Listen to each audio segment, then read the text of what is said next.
Un souvenir ému, c'est terrible cette situation quand même, c'est ce qu'on appelle un double bind, une double contrainte. On reproche à l'État les violences policières, et là quand c'est quelqu'un qui n'est pas policier qui cogne, on le reproche encore au gouvernement. Comment voulez-vous qu'il s'en sorte? Heureusement, il y a encore des cas où c'est plus facile d'identifier le vilain de l'affaire, et j'appelle Laurent Dublet pour nous informer sur le prochain prix éthique.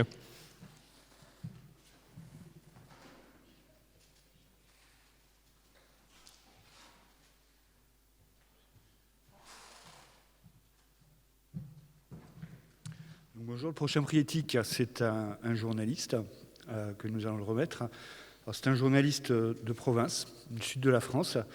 Chez Anticor, habituellement, on entend parler surtout des grandes affaires nationales qui impliquent des ministres, de grands élus.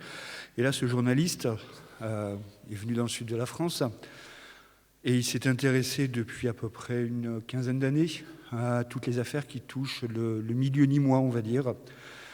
Ces élus qui ont de très bonnes relations avec des promoteurs, qui ont de très bonnes relations avec certains entrepreneurs. Et notamment, il a pu enquêter sur diverses affaires, des affaires qui ont concerné des marchés publics sur le stade de Nîmes, où on a pu voir des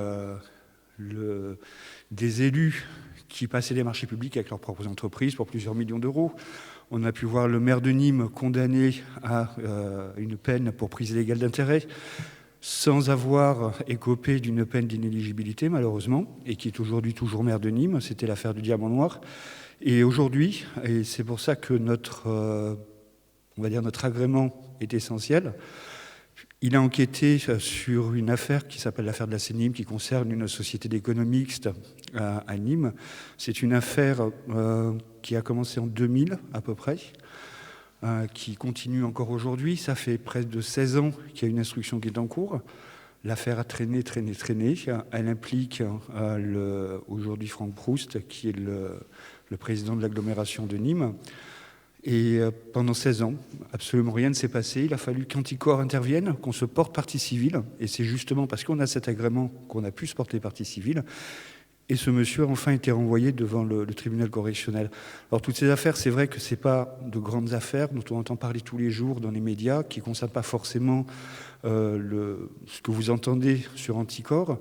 Ce sont des affaires locales, mais c'est essentiel qu'on puisse en parler, parce que l'essentiel de nos actions, de nos groupes locaux, ça porte justement sur ce type d'élus, où il y a des ententes avec des entreprises locales, des malversations dont le public n'entend pas forcément parler. Donc ce prix éthique, on va le remettre à M. Rouagdia, du journal Midi Libre. Voilà.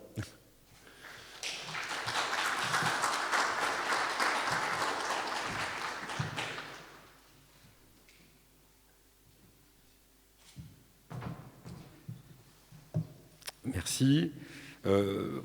En fait, effectivement, ces affaires-là, dans le sud de la France, ont un peu traîné, ont pris plusieurs années pour sortir. Et j'aurais tendance à dire que ces dossiers-là, en fait, représentent quand même certains montants, des sommes assez élevées, plusieurs millions d'euros, que ce soit pour les ventes de terrain ou pour certains marchés publics. Et donc, je remercie Anticor pour son prix. Il marque, comment dire, qu'en presse régionale, on peut sortir des dossiers, et qu'à Midi Libre, on l'a fait depuis plusieurs années, et on a suivi avec assiduité ces affaires-là. Merci.